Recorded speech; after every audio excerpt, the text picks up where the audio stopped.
యష్మి మిమ్మల్ని ఫస్ట్ వీక్లో ప్రేరణ నాకు నచ్చదు అని చెప్పింది. మీ ఫీలింగ్ ఏంటి? యాక్చువల్ ఫ్రెండ్స్ కదా మీ ఇద్దరు? లేదు అంటే మేము కొలీగ్స్. కృష్ణ ముకుంద మురారిలో నేను హీరోయిన్గా చేశాను, ఆమె స్లైట్ విలన్ లాగా చేసింది. కొలీగ్స్ అంతే.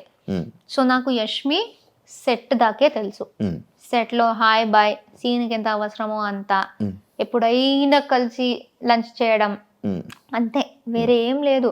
మేము 1.5 years షూటింగ్ చేస్తే దానిలో 6-7 months మేము మాట్లాడుకోలేదు కూడా. చిన్న గొడవ జరిగి we did not speak. Set లో అసలు చూడం కూడా. అలాంటిది కూడా కాదు, గొడవ అంటే మాటల్లో కూడా గొడవ లేదు. ఆమె ఒకటి రియాక్ట్ అయిన విధానం సెట్ లో, నాతో కూడా కాదు, సెట్ లో రియాక్ట్ అయిన విధానం నాకు నచ్చలేదు అనేసి నేను మాట్లాడడం ఆపేసా. కానీ అమ్మాయిలు శత్రువులు కదా? అలా లేదు, శత్రువులు ఎవరైనా అవ్వచ్చు. అంతేనా? సో అది సో అలా జరిగింది. ఇంటి లోపలికి వచ్చినప్పుడు ఓకే, నాకు తెలిసిన వాళ్ళు ఎవరో ఉన్నారు అని ఇది. బట్ అదంతా బయట జరిగింది కాబట్టి ఆమె అది చెప్పినప్పుడు పెద్ద షాక్ ఏం కాదు. నాకు ఒక్కసారి అనిపించింది ఆమెకు నేను నచ్చనేమో, ఎందుకంటే ఆమె సైలెంట్గా ఉంటుంది, నేను ఇలా హైపర్గా ఉంటా. సో ఒక్కొక్కసారి అనిపించేది ఆమెకు నేను ఇరిటేటింగ్ అనిపిస్తానా ఏంటి అనేసి. బయట ఇక్కడ తీసుకొని ఇక్కడ ఏమైనా చేస్తుందని అనిపించింది? లేదు, ఆమెకు జనరల్గా నేనైతే ఇరిటేటింగ్ అనిపిస్తుందేమో, ఎక్కువగా పెద్దగా నేను నచ్చను అనేసి ఐ థాట్. బట్ ఆమె అప్పుడు అలా నాకు అస్సలు ఆ అమ్మాయి నచ్చదు కూడా అని ఓపెన్ గా చెప్పినప్పుడు ఇలా బ్రేక్ అయినట్టు అనిపించింది, ఒక झटका లాగా, ఒక స్లాప్ ఇచ్చినట్టు. అప్పుడు దట్ వాజ్ ద మూమెంట్.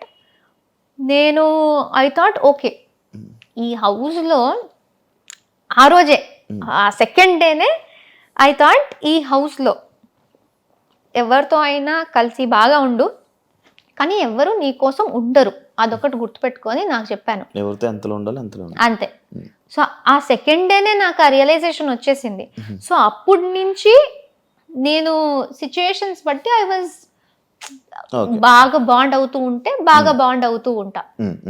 లేకపోతే గొడవలు వస్తే ఐ విల్ లైక్ ఏదైనా నచ్చకపోతే నేను చెప్పేస్తా, అంత హ్యాపీగా ఉంటే హ్యాపీగా ఉంటా. వేరే ఈ టాపిక్. యాక్చువల్లీ స్టేజ్ మీదకి మీరు వెళ్ళేటప్పుడు రష్మిక మీ ఫ్రెండ్ అని చెప్పి చెప్పడం జరిగింది. ఎందుకు చెప్పారు? యాక్చువల్ ఆ టాపిక్ ఎందుకు వచ్చింది, రష్మిక ఫ్రెండ్ ప్రేరణ అనేసి?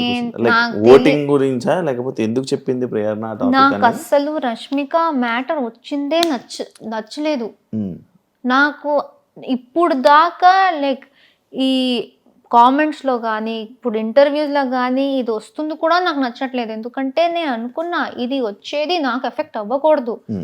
నేను ఎప్పుడు రష్మిక మ్యాటర్ తీసుకురాలే. నేను ఫస్ట్ ఇంట్రొడక్షన్లోనే ఎవరు నాగ్ సార్కి లైక్ టీమ్కి చెప్పారో తెలియదు, కానీ ఆయన అది అడుగుతారు కూడా అని నాకు తెలీదు, ఎక్స్పెక్ట్ చేయలే. నీకు ఒక సెలబ్రిటీ ఫ్రెండ్ ఉంది కదా అని అడిగేశారు. నాకు రియలైజ్ కూడా కాలేదు ఎవరనేసి. అండ్ నాకు ఇప్పుడు గుర్తులేదు ఆయన చెప్పింది, ఆయననే రష్మిక పేరు చెప్పారా లేకపోతే నేను చెప్పానా తెలీదు. మీరు చెప్పారు పేరు, ఆయన అడిగారు, జస్ట్ క్వశ్చన్ అడిగారు. ఆయన నాకు ఆమె గురించి అడిగారు. సో చాలా పెద్ద సెలబ్రిటీ, చాలా మంది తెలుసారంటే చాలా పెద్ద సెలబ్రిటీ మా ఇండస్ట్రీలో, నీకు ఆమె తెలుసు అన్నారు. అప్పుడు నాకు ఫ్లాష్ అయింది, ఓ రష్మిక. సో అది ఆయనకు ఎవ్వరు దాని గురించి చెప్పారో తెలీదు. అండ్ అప్పటి నుంచి స్టార్ట్ అయిపోయింది ప్రతి ఒక్కరు నువ్వు దాని గురించి అడగడం. And I don't like it, ఎందుకంటే అది ఇలాంటి ఆమె ఇప్పుడు ఏ స్టేజ్కి వెళ్ళిపోయిందో, ఇప్పుడు బిగ్ బాస్ సంబంధించిన దాంట్లో ఈజీగా ఎవరైనా మిస్అండర్స్టాండ్ చేసుకోవచ్చు.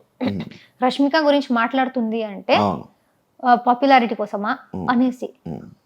నాకు అసలు వద్దు ఇది.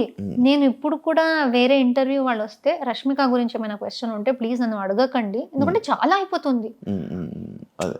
నేను మాట్లాడేది నా గురించి చాలా ఉంది. సో ఇది ఒకటి అడ్డం పెట్టుకుని మాట్లాడే అవసరం అదే. లైక్ అదే మీరు లోపలికి వెళ్ళేటప్పుడు ఆ సిచ్యువేషన్లో ఎందుకు చెప్పింది, మళ్ళీ వీళ్ళిద్దరు రూమ్మేట్స్ అంట, దీని గురించి అది ఇప్పుడు ఆయన క్వశ్చనే అడగకపోతే నాకు ఎక్కడి నుంచి వస్తుంది? అవును. సో వాళ్ళు అది ఎందుకు క్రియేట్ చేశారు? ఇప్పుడు Actually సూర్య గారు తెలియదు వస్తే కూడా అవును. సూర్య గారు వచ్చారు, ఉమ్. ప్రతి ఒక్కరి గురించి వాళ్ళు ఇంట్రొడక్షన్ ఇచ్చారు. వీళ్ళు యూట్యూబ్ చేస్తారు, వీళ్ళు డాన్స్ చేస్తారు. నా మీద వచ్చినప్పుడు ఈమె రష్మిక చైల్డ్హుడ్ ఫ్రెండ్ అన్నారు. ఉమ్. అసలు అప్పటి కూడా అనుకున్నా, అరే ఎందుకు అక్కడ ఎందుకు అది చెప్తున్నారు అనేసి. ఉమ్. సో అది చాలా పాయింట్స్లో అరే అవసరం లేదు కదా అనే పాయింట్స్లో కూడా దాని గురించే మాట్లాడారు. సో ఐ డోంట్ నో, అంతే. నాకు నేను మాట్లాడాలనుకోరా ఇప్పుడు? అనుకున్నా అది వస్తూనే ఉంటది ఆ టాపిక్, అది వస్తూనే ఉంటది. ఎందుకంటే అది పెద్దది. ఇంకా ఇక్కడి నుంచి అది కంటిన్యూ అవుతుంది. ఏం చేస్తారు మరి? ఇగ్నోరా? అంతే, ఇలా ఇగ్నోర్ నవ్వేసి అలా తెలిసేయడం. హౌస్లో ఎవరిని బ్లాక్ చేసుకోవాలి, ఎవరిని ఫ్రెండ్ చేయాలి అని అన్న సిచ్యువేషన్లో వస్తే అందరిని ఫ్రెండ్ చేసుకొని సోనియాని మాత్రం అలాంటి పర్సన్ నా లైఫ్లో వద్దు ఇది అని చెప్పి మీరు చెప్పడం జరిగింది. కానీ మీరు సోనియా పెళ్ళికి వెళ్ళారు, ఎలా? ఇది నాకు అర్థం కాల. నేను ఫస్ట్ ఆఫ్ ఆల్ వాళ్ళు మాకు చెప్పింది ఏంటంటే, మీరు ఫాలోలో మినిమం ఒకటి పెట్టేసి ఎంతమైందనే పెట్టొచ్చు, బ్లాక్ లో 100% ఖచ్చితంగా ఒక్కరు ఉండాలి అని చెప్పారు. అండ్ బిగ్ బాస్ చెప్పిన మాట ఏంటంటే, మీరు ఎవరిని పడట్లేదో, ఎవరిని మీరు హౌస్ తర్వాత కలవకూడదు అనుకుంటున్నారో వాళ్ళని ఇక్కడ పెట్టండి అని ఆయన అనౌన్స్ చేశారు. ఆయన అనౌన్స్ చేసిందే నేను రిపీట్ చేశాను, నేను కలవకూడదు అనుకుంటుంది అనేసి ఇలా పెట్టాను. కానీ అది అక్కడ ప్రక్రియ చేయాలి. సో ఉన్న వాళ్ళలో నేను అందరినీ పెట్టలేదు, నేను 7 or 8 మెంబర్స్ నే పెట్టాను. అంటే ఈమెను మెన్షన్ చేశారు కదా, లైక్ ఎవరినైనా కలుస్తాను కానీ ఈమెనైతే ఎవరినైనా కలుస్తాను అని చెప్పలేదు. బట్ అది ఎంత వచ్చిందో తెలీదు. ఐ సెడ్ కొంతమందిని పెట్టేసి వీళ్ళతో నాకు మంచి బాండ్ వచ్చింది, వీళ్ళని పక్కాగా కలవాలి అనుకుంటున్నా, ఎందుకంటే ఈ బాండ్ కంటిన్యూ అయితే చాలా బాగుంటది అనిపిస్తుంది. బట్ అలానే అప్పుడే ఆమె మళ్ళీ హౌస్ బయట నుంచి వచ్చి మళ్ళీ నామినేషన్స్ లో నాకు చాలా గట్టిగా చాలా చాలా నెగిటివ్ గా మాట్లాడింది. సో అక్కడ ఉన్న వాళ్ళలో నేను ఖచ్చితంగా ఒకరిని పెట్టాలి అంటే నేను సోనియాని పెట్టాను. అండ్ చెప్పేది కూడా బిగ్ బాస్ ది వాయిస్ దే నేను క్యాచ్ చేసి అదే విధంగా చెప్పాను కాబట్టి ఇట్ వాస్ లైక్ నేను ఇప్పుడుకి కలవను ఈ అమ్మాయినే అనేసి ఉంది.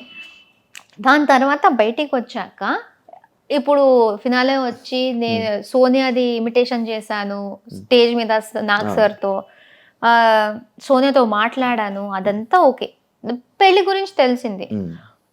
నేను అన్నాను నేను వెళ్ళను, ఎందుకంటే బాగుండదు, ఇప్పుడే అది బ్లాక్ది అంతా అయింది, ఎంత నేను అది ఒక బిగ్ బాస్లో చెయ్యాలి అనుకున్న ప్రక్రియ అని నేను ఎంత చెప్పినా అది బాగుండదు. ఎందుకంటే డెఫినెట్లీ ఎవరో ఒక్కరైనా వస్తారు, నువ్వు బ్లాక్ లో పెట్టావు కదరా ఎందుకు అంటే ఫేక్ గా ఉన్నావా అలా వచ్చేస్తుంది. బ్లాక్ లో నేను జస్ట్ పెట్టాలి ప్రక్రియ కాబట్టి పెట్టాను. సో నేను చెప్పాను, నేను శ్రీపద్కి చెప్పాను, మా నాన్నకి చెప్పాను. సోనియా మా నాన్నకు కూడా ఇన్విటేషన్ ఇచ్చింది దగ్గర నుంచి. యశ్వీర్ అండ్ సోనియా ఇద్దరు నాన్నని పిలిచారు, శ్రీపద్ని పిలిచారు, నేను బయటకు వచ్చినప్పుడు నన్ను పిలిచారు. అది బ్లాక్ గురించి టెలికాస్ట్ అయిన తర్వాత కూడా సోనియా నాకు పర్సనల్ గా మెసేజ్ చేసి ప్లీజ్ పెళ్ళికి రా, నీకు వీలైతే రా, నువ్వు శ్రీపద్ రా అన్నారు.